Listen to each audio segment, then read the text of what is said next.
ശ്രീ സി.ബി. സത്യൻ, മഹാരാഷ്ട്രയെ സംബന്ധിച്ച്, മഹാരാഷ്ട്ര രാഷ്ട്രീയത്തെ സംബന്ധിച്ച് വളരെ നിർണായകമായ പ്രാധാന്യമുള്ള ഒരു വ്യക്തിയാണ് ദാദ എന്ന പേരിൽ അറിയപ്പെടുന്ന അജിത് പവാർ. വളരെ ദാരുണമായ അന്ത്യം അദ്ദേഹത്തിന് സംഭവിച്ചിരിക്കുന്ന ഒരു സാഹചര്യമാണ്. അതിൽ ചില ദുരൂഹതകൾ ഉയരുമ്പോൾ NCPയെ പിളർത്തി മഹായുതിയെ അധികാരത്തിൽ ഏറ്റിയ അജിത് പവാർ ആ ബന്ധമുപേക്ഷിച്ച് NCPക്കൊപ്പം നിൽക്കാൻ ശ്രമിക്കുന്ന ഘട്ടത്തിലാണ് ഇത് സംഭവിച്ചിരിക്കുന്നത് എന്നതാണ് ഈ ആരോപണങ്ങൾ ഉയർത്തുന്നവർ ചൂണ്ടിക്കാട്ടുന്ന ഏറ്റവും പ്രധാനപ്പെട്ട ഘടകം. കഴിഞ്ഞ തദ്ദേശ തെരഞ്ഞെടുപ്പിന്റെ ആദ്യഘട്ടം നടക്കുമ്പോൾ അത്തരത്തിൽ ചില യോജിപ്പുകൾ NCPകൾക്കിടയിൽ ഉണ്ടായിരുന്നു. അത് വിപുലീകരിക്കാനുള്ള ചർച്ചകൾ നടന്നു വരവേ ഈ സംഭവം ഉണ്ടായിരിക്കുന്നു എന്നതാണ് സംശയം ജനിപ്പിക്കുന്നത്. എന്താണ് താങ്കൾക്ക് അത് സംബന്ധിച്ച് മനസ്സിലാക്കാൻ കഴിഞ്ഞിട്ടുള്ള കാര്യങ്ങൾ? NCP ഒരു യോജിപ്പിന്റെ വക്കിലായിരുന്നോ? അത്തരത്തിലുള്ള രാഷ്ട്രീയ നീക്കങ്ങൾ ചടുലമായി നടക്കുന്ന ഘട്ടത്തിലാണോ ഈ അപകടം സംഭവിച്ചിരിക്കുന്നത്?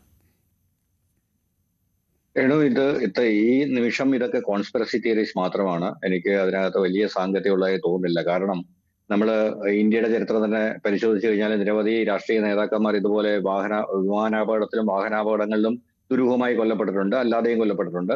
ഉദാഹരണമായി സഞ്ജയ് ഗാന്ധിയിൽ നിന്ന് തന്നെ നമുക്ക് തുടങ്ങാം. സഞ്ജയ് ഗാന്ധിയുടെ മരണം, അതിനു മുമ്പ് താഷ്കന്റിൽ വെച്ചിട്ട് ലാൽ ബഹാദൂർ ശാസ്ത്രിയുടെ മരണം, അതിനുശേഷം മാധവറാവു സിന്ധ്യ, രാജശേഖര റെഡ്ഡി, രാജേഷ് പൈലറ്റ് തുടങ്ങിയ കോൺഗ്രസിലെ പ്രമുഖരായ നേതാക്കന്മാർ, അതിനുശേഷം പ്രമോദ് മഹാജൻ വെടിയേറ്റ് മരിച്ചത്, ഗോപിനാഥ് മുണ്ടെ വാഹനാപകടത്തിൽ മരിച്ചത്, ഇപ്പോൾ അജിത് പവാറിന്റെ മരണം, അങ്ങനെ നിരവധി വിജയ് രൂപാണിയുടെ മരണം. വിജയ് രൂപാണിയുടെ എയർ ഇന്ത്യ ആക്സിഡന്റിനെ സംബന്ധിച്ചിടത്തോളം എന്തെല്ലാം കോൺസ്പിറസി തിയറിയാണ് വന്നത്. ഇത്രയും മനുഷ്യരെ അദ്ദേഹത്തിനെ കൊലപ്പെടുത്താൻ വേണ്ടി ഇത്രയും ആൾക്കാർ കൊലപ്പെടുത്തുകയായിരുന്നു എന്ന് തുടങ്ങിയിട്ടുള്ള ആരോപണങ്ങളൊക്കെ വന്നിട്ടുണ്ട്. ഇതെല്ലാം കോൺസ്പിറസി തിയറീസ് മാത്രമാണ്, അത് തെളിയിക്കുന്നത് വരെ. ഇതിനെല്ലാം അന്വേഷണം നടക്കണം, കൃത്യമായിട്ട് അന്വേഷണം നടക്കണം. കാരണം ശ്രീസന്റെ ഭാര്യ സംശയത്തിന് അതീതയായിരിക്കണം എന്ന കാര്യത്തിൽ സംശയമൊന്നുമില്ല. അപ്പൊ കൃത്യമായിട്ട് അന്വേഷണം നടക്കുകയും കൃത്യമായി ഫാക്ട് പുറത്തു വരികയും വേണം. പക്ഷെ അങ്ങനെ ഏതെങ്കിലും ഫാക്ടിൽ അങ്ങനെ പുറത്തു വരുന്ന ഏതെങ്കിലും റിപ്പോർട്ടുകളിൽ ഇത്തരം ഒരു സാധ്യത ചൂണ്ടിക്കാണിക്കുന്നത് വരേക്കും ഇത് കോൺസ്പിറസി തിയറികൾ മാത്രമായി ഒതുങ്ങും.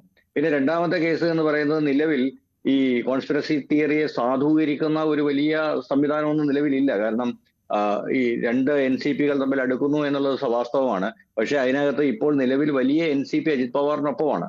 കാരണം ഈ കഴിഞ്ഞ ലോക്കൽ ബോഡി ഇലക്ഷൻ ആയാലും അത് ചുറ്റുമുള്ള ആ ഒരു കാലഘട്ടത്തിലായാലും ഈ പറഞ്ഞതുപോലെ ശരത് പവാറിന്റെ NCP ഏതാണ്ട് പൂർണ്ണമായി ഒതുക്കപ്പെടുകയും അജിത് പവാറിന്റെ NCP ശക്തി പ്രാപിക്കുകയും ചെയ്യുന്ന ഒരു ഘട്ടം എത്തിയിരുന്നു. അപ്പൊ ഈ സമയത്ത് എന്ന് മാത്രവുമല്ല, നിലവിൽ മഹാരാഷ്ട്ര സർക്കാരിന്റെ അടുത്ത് നോക്കിക്കഴിഞ്ഞാൽ 2 ഉപമുഖ്യമന്ത്രിമാരെ വെച്ചിട്ടാണ് ദേവേന്ദ്ര ഫഡ്നാവിസ് ഭരിക്കുന്നത്, BJP ഭരിക്കുന്നത്. അപ്പോൾ ഒരെണ്ണം ശിവസേനയുടെ പിളർന്നു വന്ന ഘടകവും മറ്റേത് NCPയുടെ പിളർന്നു വന്ന ഘടകവും. അപ്പൊ ഇവരെ രണ്ടുപേരെയും പരസ്പരം ചെക്ക് വെക്കാനാണ് സത്യത്തിൽ BJP ഉപയോഗിക്കുന്നത്. കാരണം ഇതില് ഏതെങ്കിലും ഒരാൾ വിട്ടുപോകുന്ന ഒരു സാഹചര്യം വന്നു കഴിഞ്ഞാൽ മറ്റേ ടീമിനെയും കുറച്ച് സ്വതന്ത്രരെയും വെച്ചിട്ട് അവർക്ക് പിടിച്ചു നിൽക്കാൻ കഴിയും എന്നുള്ള ഒരു വളരെ കൃത്യമായ ഒരു ആശയത്തിന്റെ അടിസ്ഥാനത്തിലാണ് അവർ മുന്നോട്ട് പോകുന്നത്. കാരണം അതിന് അജിത് പവാർ അവർക്കൊപ്പം ഉണ്ടാകുന്നത് തന്നെയാണ് നല്ലത്. കാരണം അജിത് പവാറിന്റെ അസാന്നിധ്യത്തിൽ ഒരുപക്ഷെ ഈ NCPയുടെ കൺട്രോൾ വീണ്ടും ശരത് പവാറിന്റെ കയ്യിൽ എത്തുകയാണെങ്കിൽ BJPക്ക് കൂടുതൽ ഭയക്കേണ്ടി വരിക ശരത് പവാറിനെ തന്നെ ആയിരിക്കും. കാരണം അജിത് പവാറിനേക്കാൾ പൊളിറ്റിക്കൽ ബുദ്ധിയിൽ ഈ പറഞ്ഞ പോലെ തന്ത്രങ്ങളിലും കുതന്ത്രങ്ങളിലും ഒക്കെ പവാർ എത്രയോ മുകളിലാണ്. അപ്പൊ അത്തരത്തിലുള്ള ഒരു പവാറിന്റെ ഒരു റിമോട്ട് കൺട്രോൾ നിയന്ത്രണമുള്ള ഒരു ടീമിനൊപ്പം പോകുന്നതിനേക്കാൾ BJPക്ക് ഔദ്യോഗികമായി നല്ലത്, അല്ലെങ്കിൽ എന്താ പറയുക, പ്രാക്ടിക്കലായും ലോജിക്കലായും നല്ലത് അജിത് പവാറിനെ പോലെ ആളിനെ കൂട്ടുകിട്ടുന്നതാണ്. അതുകൊണ്ട് അത്തരം തിയറികൾക്ക് വലിയ സാധൂകരണം ഉണ്ടെന്ന് എനിക്ക് തോന്നുന്നില്ല. അത് നേരത്തെ പറഞ്ഞതുപോലെ തെളിയിക്കപ്പെടുന്നവരെ കോൺസ്പിറസി തിയറി തന്നെയാണ്. അന്വേഷണങ്ങൾ നടക്കട്ടെ, അന്വേഷണങ്ങൾ നടത്തിയിട്ട് കൃത്യമായിട്ട് അത്തരം ഒരു ആംഗിൾ ഉണ്ടെങ്കിൽ അവർ കണ്ടെത്തട്ടെ, അത് വേറെ കാര്യം. പക്ഷെ നിലവിൽ ഈ പറഞ്ഞതുപോലെ മഹാരാഷ്ട്ര രാഷ്ട്രീയത്തിലെ ഒരു അതികായനാണ് നഷ്ടപ്പെട്ടിരിക്കുന്നത്. ഒരുപക്ഷെ മഹാരാഷ്ട്ര രാഷ്ട്രീയത്തിൽ ഏറ്റവും കൂടുതൽ അടുത്ത കാലത്ത് ഈ പറഞ്ഞ സൈഡ് മാറിയ, ഏറ്റവും കൂടുതൽ അനിശ്ചിതത്വങ്ങൾ സൃഷ്ടിച്ച, ഏറ്റവും കൂടുതൽ രാഷ്ട്രീയ നാടകങ്ങൾ നടത്തിയ ഒരു മനുഷ്യനാണ് ഇപ്പോൾ പുറത്തു പോയിരിക്കുന്നത്. 2 സർക്കാരിലും പ്രതിപക്ഷത്തിന്റെ ഒപ്പവും ഭരണപക്ഷത്തിന്റെ ഒപ്പവും ഉപമുഖ്യമന്ത്രിയായിരുന്ന ഒരു വലിയ നേതാവ്. അപ്പൊ അദ്ദേഹമാണ് മഹാരാഷ്ട്ര രാഷ്ട്രീയത്തിൽ നിന്ന് ഇപ്പോൾ വിടവാങ്ങിയിരിക്കുന്നത്. ഇതൊരു വലിയ നഷ്ടം തന്നെയാണ് ഒരു തരത്തിൽ പൊളിറ്റിക്കൽ സർക്കിളുകളിൽ. അല്ലാതെ ഈ പറഞ്ഞതുപോലെ അദ്ദേഹത്തിനെതിരെ ഈ നിരവധി അഴിമതി കേസുകളുണ്ട്. അതായത് ഒരുപക്ഷെ രാജ്യം കണ്ട ഏറ്റവും വലിയ ചില അഴിമതി കേസുകൾ അദ്ദേഹത്തിന്റെ പേരിലാണ്. 70,000 കോടി രൂപയുടെ ഇറിഗേഷൻ സ്കാം തൊട്ടുള്ള അഴിമതി കേസുകളുണ്ട്. അതെല്ലാം മാറ്റി അപ്പുറത്ത് മറുപക്ഷം ചാടി അവിടെ ചെന്ന് വിശുദ്ധനായി അലക്കി വാഷിംഗ് മെഷീനിലിട്ട് അലക്കി പുറത്തു വന്ന് വീണ്ടും ഉപമുഖ്യമന്ത്രിയായി സ്ഥാനമേറ്റ് വീണ്ടും ജനങ്ങളെ ഭരിക്കുന്ന ഒരു രാഷ്ട്രീയ നേതാവായിരുന്നു അദ്ദേഹം. അപ്പം അദ്ദേഹത്തിന്റെ ഒപ്പം NCP പിളർത്തുന്നതിൽ, അതായത് നമുക്കറിയാം 2019